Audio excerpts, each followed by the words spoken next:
Avant tout propos, permettez-moi de rendre un hommage mérité à l'ensemble des forces de défense et de sécurité, à l'ensemble des volontaires pour la défense de la patrie, à l'ensemble de toutes ces populations résilientes et patriotes qui se battent jour et nuit pour que le Burkina Faso reste debout.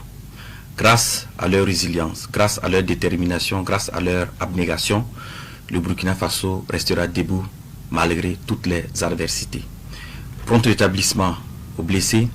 Pour ceux qui nous ont quittés dans cette guerre d'honneur, je réitère l'engagement ferme du gouvernement à ne jamais les oublier.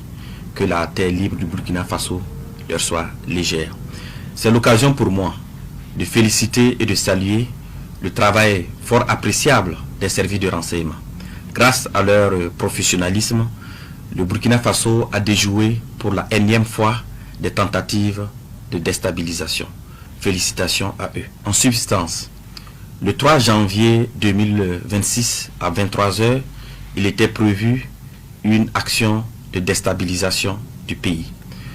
Cela allait se faire par une série d'assassinats ciblés des autorités civiles et militaires, en commençant par la neutralisation du camarade capitaine Ibrahim Traoré, chef de l'État, président du Faso, soit à bout portant, soit par une action pour miner son domicile.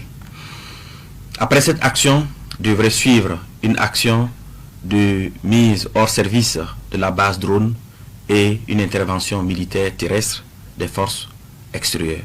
Les acteurs impliqués pour une question de confidentialité et aussi pour éviter de compromettre l'efficacité des enquêtes, nous allons citer seulement l'acteur principal.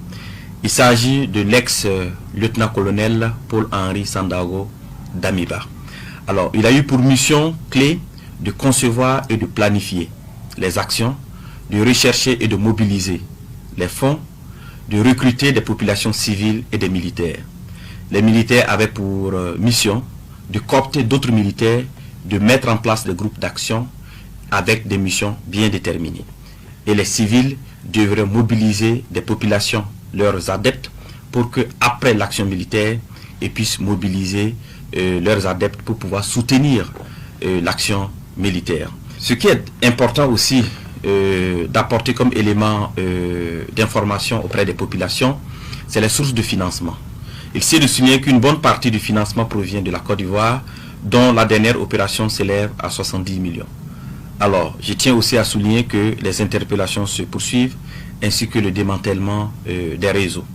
En tout état de cause, et pour prendre l'opinion nationale à témoin, nous mettrons à la disposition des médias des vidéos d'aveux issues des auditions de quelques acteurs clés.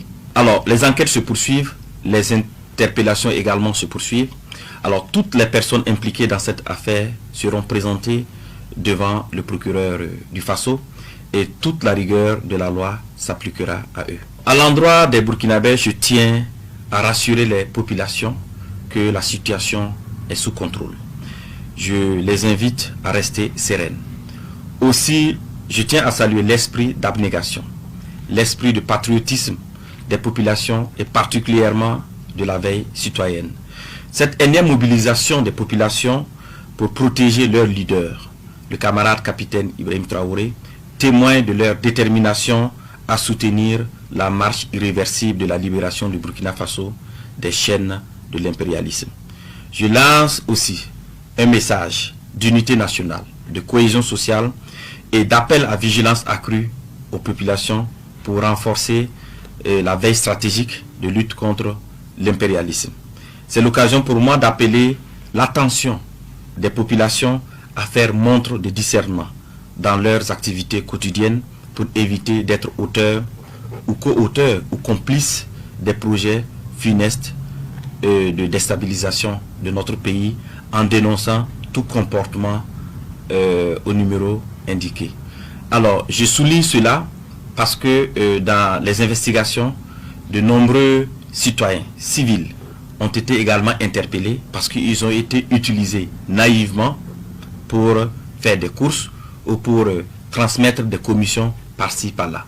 Et donc c'est pour cela que je tiens réellement à ce que les populations soient vigilantes, à ce que les populations montrent le discernement dans leurs activités quotidiennes.